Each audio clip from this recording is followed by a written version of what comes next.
Hai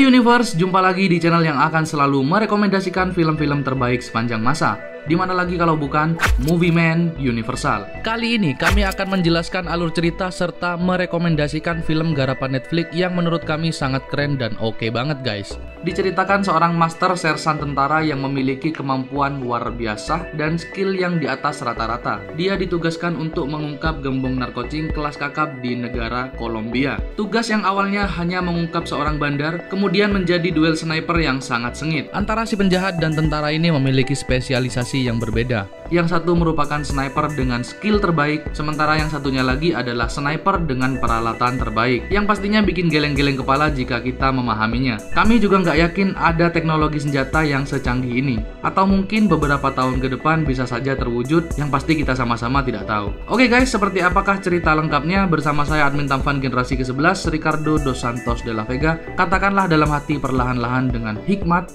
Intro dulu.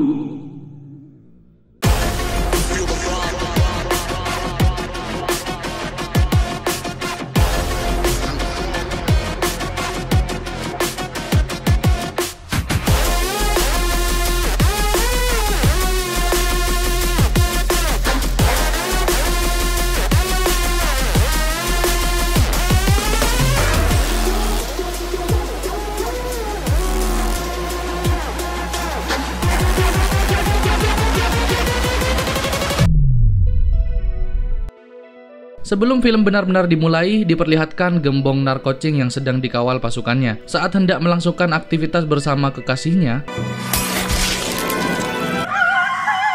dan nyawa pun melayang seketika. Kemudian kita diperlihatkan Worthington, seorang legenda sniper yang memutuskan untuk mengakhiri hidupnya yang entah karena apa. Pagi itu, Sersan Brandon bersama Mayor Ricard sedang menghadiri acara pemakaman sang legenda sniper. Kemudian Mayor Ricard memberi perintah tugas ke Kolombia untuk mengungkap gembong narkotik yang memiliki jaringan terbesar, serta telah menghabisi para pesaingnya baru-baru ini. Pokoknya meresahkan banget lah guys. Keesokan harinya, Sersan Brandon tiba di negara Kolombia, lebih tepatnya di Police Headquarters. Kalau di Indonesia mungkin Polda Metro Jaya ya. Pokoknya kantor polisi pusat lah guys. Sersan Brandon di sini bertemu dengan Santiago. Dia yang nantinya akan membantu Brandon dalam misi ini. Dan ini Kapten Hector. Dia ini kapten polisi, yang nantinya akan memimpin pasukan dalam misi ini. Sementara yang ini adalah Master General Sersan Thomas Beckett. Dia adalah ayah dari Brandon Beckett. Dialah yang bertanggung jawab atas misi ini. Pagi itu, Sersan Brandon dibriefing tentang siapa targetnya. Dia adalah Jesus Morales. Kan tulisannya Jesus. Tapi kalau dalam bahasa Spanyol nih guys, Jesus dibacanya Jesus. Nah, Jesus Morales ini dikenal sebagai mafia narkotik yang jaringannya sudah sangat luas, membentang dari timur ke barat, selatan ke utara. Timur ke barat, selatan ke utara. Karena Morales ini memiliki pasukan yang tidak diketahui jumlahnya dan di mana saja penyebarannya, maka penyergapannya juga harus dilakukan secara khusus guys. Intel mengatakan bahwa Morales memiliki penembak jitu alias sniper yang bisa melepaskan tembakan dari jarak jauh menggunakan kaliber 50. Sungguh ini adalah hal yang mustahil untuk dilakukan, di mana tembakan tersebut bahkan tidak mengenai tirai alias gorden. Dan ini adalah Estrada guys. Dia dari Badan Anti Narkotik Amerika yang nantinya juga akan berada satu tim bersama Sersan Brandon. Estrada mengatakan bahwa operasi akan dilaksanakan besok pagi, bukan lusa. Tentu ini akan menjadi operasi yang sangat dadakan bagi sang sniper Sersan Brandon. Keesokan harinya misi dimulai. Sersan Brandon sebagai sniper sedangkan Santiago sebagai spotter. Apa itu spotter? Spotter adalah pendamping sniper yang mengawasi dan mencari target, mengoreksi tembakan si sniper, menghitung jarak, suhu, ketinggian, angin, dan cahaya, serta melindungi sniper jika terjadi kontak dalam jarak dekat. Sementara itu pasukan yang dipimpin Hector sedang menuju lokasi dan siap melakukan penyergapan. Misi ini dimonitor dari pusat menggunakan satelit guys. Di kantor nampak kedatangan tamu dari Departemen Pertahanan, John Sampson. Kini pengintaian telah selesai. Sersan Brandon memberikan kode aman untuk melakukan penyergapan pada Estrada. Saat para pasukan menggerebek rumah itu, tiba-tiba Ternyata ini hanyalah sebuah perangkap guys, di mana si Morales tidak berada di tempat tersebut.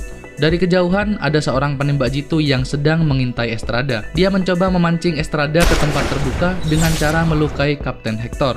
Estrada bergegas menyelamatkan sang kapten, tapi satu tembakan lagi tepat mengenai Kapten Hector Garza di area kepala maksudnya. Sersan Brandon di sini memberikan tembakan balasan namun meleset karena target terlalu samar berada di antara pepohonan dan jaraknya juga sangat jauh guys. Dia berhasil kabur, namun insting Sersan Brandon di sini merasakan kalau ada keanehan dari arah pergerakan peluru tersebut. Operasi ini gagal 1000% guys. Sudah kena jebakan ditambah harus kehilangan Kapten Hector dan beberapa pasukan lainnya. Kemudian keesokan harinya Sersan Brandon dan Santiago serta Estrada mengamankan diri di sebuah safe house agar mereka bisa lebih aman dan nyaman saat beristirahat. Sersan Brandon meminta Santiago untuk terus mengintai di atap, sementara dia berduaan bersama Estrada di kamar. Hayo mau ngapain? Enggak kok. Sersan Brandon di sini menjelaskan keanehan peluru yang bisa berbelok menghindari objek dan mengejar target. Tapi Estrada sama sekali tidak tertarik karena yang dia inginkan hanyalah Morales, bukan Kang snipernya. Kemudian Estrada pergi ke sebuah bar untuk menemui Pastor Garcia. Dialah yang memberi informasi pada Estrada bahwa sniper yang disewa Morales adalah El Diablo. Di sisi lain, Santiago memberi informasi pada Sersan Brandon kalau ada sesuatu di atap. Brandon pun bersiap untuk menembak dari jarak 1750 meter. Lagi-lagi ini adalah hil yang mustahil guys. Tapi pantang bagi seorang prajurit untuk mundur dari sebuah duel. Benar saja, laser hijau tersebut adalah si sniper bernama El Diablo yang dikatakan Pastor Garcia. Entah bagaimana dia bisa tahu kalau Estrada dan Brandon berada di kawasan ini juga. Pastinya ada orang dalam yang memberitahu maksud saya. Di sini El Diablo juga tahu posisi Brandon yang sedang mengintainya. Sersan Brandon lebih dulu melayangkan satu tembakan yang meleset dan ternyata langsung dibalas oleh El Diablo.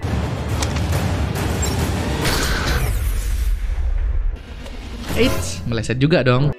Namun yang membuat tercengang, dia menggunakan sniper berteknologi tinggi guys. Ada fitur lock target secara otomatis. Widih, gila. Yang canggih aja masih bisa meleset. Gimana yang manual? Keesokan harinya, seluruh tim mengecek temuan peluru yang gagal mengenai Sersan Brandon. Setelah diteliti bersama-sama secara online, ternyata itu adalah peluru dengan teknologi fire and forget. Setelah mengunci target, peluru akan menyesuaikan posisinya 30 kali per detik selagi dalam perjalanan menuju target dengan panduan sistem optik. Tapi teknologi ini sangat rahasia dan tidak sembarangan orang bisa mendapatkannya karena disimpan ketat oleh negara guys. Pastor Garcia menelpon Estrada dan memberikan informasi alamat rumah pacar si El Diablo, dan setibanya di sana mereka berdua mendapat sedikit kesulitan dan perlawanan dari warga sekitar. Tapi di sini Estrada menemukan sebuah petunjuk foto tentang El Diablo dan meminta kantor pusat untuk melacak keberadaannya. Kemudian mereka berdua kembali menemui Pastor Garcia untuk menggali informasi yang lebih mendalam, karena pada dasarnya banyak anak buah Morales yang menjadi jamaatnya Pastor Garcia. Scene berpindah pada Morales yang malam itu menyusup masuk ke dalam rumah El Diablo. Dia memberikan setumpuk uang untuk menghabisi siapapun yang menjadi kaki tangan Thomas Beckett. Di sini dia merujuk pada Sersan Brandon, Kate Estrada, dan Pastor Garcia. Sementara di sisi lain, kantor polisi pusat telah menemukan kecocokan wajah El Diablo yang ternyata adalah mantan sniper Departemen Pertahanan, dan mereka terus menyelidiki kasus ini lebih lanjut. Malam harinya, Estrada dan Sersan Brandon tidak bisa menghubungi Pastor Garcia, padahal mereka bertiga sudah berjanji untuk mengagendakan ketemuan. Di sini feeling seorang sniper tidak pernah salah guys. Dia langsung mencari tempat untuk mengintai sekitar. Beberapa saat setelahnya, Pastor Garcia dibawa oleh beberapa anak buah Morales dan diikat kedua tangannya untuk memancing Estrada dan Brandon keluar dari persembunyiannya. Tapi Brandon sadar kalau itu hanyalah jebakan guys. Saat dia melepaskan tali tersebut, El Diablo seketika melayangkan peluru guys. Namun mereka berdua selamat. Tapi guys, mereka berdua tidak bisa menyelamatkan Pastor Garcia. Keesokan harinya, masyarakat di sana sangat kehilangan sang pastor. Satu anak buah Morales yang menghadiri pemakaman itu terlihat oleh Brandon dan kabur. Tak butuh waktu lama bagi sang sniper untuk mengejar satu orang kacangan ini guys. Brandon meminta agar dia memberitahu di mana persembunyian Morales, karena pada dasarnya Morales lah yang membuat sang pastor tiada. Tak butuh waktu lama, para polisi langsung menggelandang Morales keluar dari persembunyiannya tanpa perlawanan. Hola Jesús. Di sana Sersan Brandon telah menyelesaikan misinya, tapi lagi-lagi feeling sang sniper berbisik, mustahil El Diablo membiarkan Morales hidup karena dia tahu banyak hal. Kini Morales akan dikirim ke Miami untuk disidang atas semua yang telah dia lakukan. Scene berpindah pada kota Miami, Amerika Serikat. Nampak El Diablo berhasil melewati bagian imigrasi dengan mudahnya, seperti sudah ada orang dalam gitu. Jauh-jauh terbang dari Kolombia, El Diablo juga sudah disiapkan 3 peluru canggih dan 1 buah. Anjir, ngeri kali kau bang. Thomas Beckett, Sersan Brandon, dan Estrada di sini sedang membaca taktik yang sekiranya digunakan oleh El Diablo. Dia memperkirakan lokasi terbaik yang akan dijadikan target operasinya. Mayor Ricard juga datang ke lokasi untuk membantu mereka, serta memberikan beberapa peluru yang tidak kalah canggih pada Brandon. Proses pemindahan Morales segera dimulai. Nampak seorang pria dipakein penutup kepala untuk disamarkan. Karena seperti yang gue bilang tadi, El Diablo tidak akan membiarkan Morales hidup. Jika dia dibiarkan hidup, maka semua informasi terkait jaringannya akan terbongkar. Kemudian Brandon berkata pada John kalau yang tadi menggunakan penutup kepala adalah Morales palsu. Sementara Morales yang asli akan berada di sebuah mobil van laundry untuk mengalihkan perhatian. Konvoi pun dimulai guys. Estrada, Sersan Brandon, dan Mayor Ricard nampak mengawasi konvoi tersebut dari kejauhan. Dan tidak terjadi apa-apa. Nungguin ya. Kini saatnya mobil laundry tersebut berjalan dan tidak butuh waktu lama. Dan tiba-tiba saja ada serangan dari beberapa orang yang tidak dikenal. Mayor Richard menghabisi mereka sate per sate, dan El Diablo melayangkan tembakan keduanya hingga mobil itu hancur. Dari sinilah posisi El Diablo ketahuan oleh si Brandon. Dan saat El Diablo membidik ke atap itu, tiba-tiba hancur deh. Ternyata El Diablo mendapat SMS dari seorang yang tidak diketahui identitasnya bahwa Morales ada di van laundry tersebut. Padahal mobil itu kosong guys. Dan Morales aslinya yang menggunakan penutup kepala ini guys. Konvoi aman terkendali. John terlihat panik karena van tersebut hanyalah mobil kosong dengan kendali jarak jauh untuk memancing El Diablo. Ternyata dalang dibalik semua ini adalah si John dari Pertahanan Negara. Dialah yang selama ini memberikan semua informasi mengenai operasi rahasia itu. Mayor Ricard juga telah menyalin semua bukti pesan teks yang dikirim oleh John pada El Diablo karena dia punya teman hacker di kantornya, dan si John kini tidak bisa mengelak lagi saat dibawa oleh pihak yang berwenang. Oke guys, film ini berakhir dengan happy ending. Overall film ini kami berikan rating 9,0 karena memiliki alur cerita yang bagus serta dibintangi oleh aktor Hollywood yang cukup populer. Kami sangat merekomendasikan kawan-kawan pecinta film untuk install Netflix dan berlangganan agar bisa nonton film-film menarik lainnya seperti yang sudah kita bahas ini. Terima kasih sudah nonton, jangan lupa subscribe dan nyalakan loncengnya agar tidak ketinggalan update terbaru dari kami selanjutnya. Bye-bye.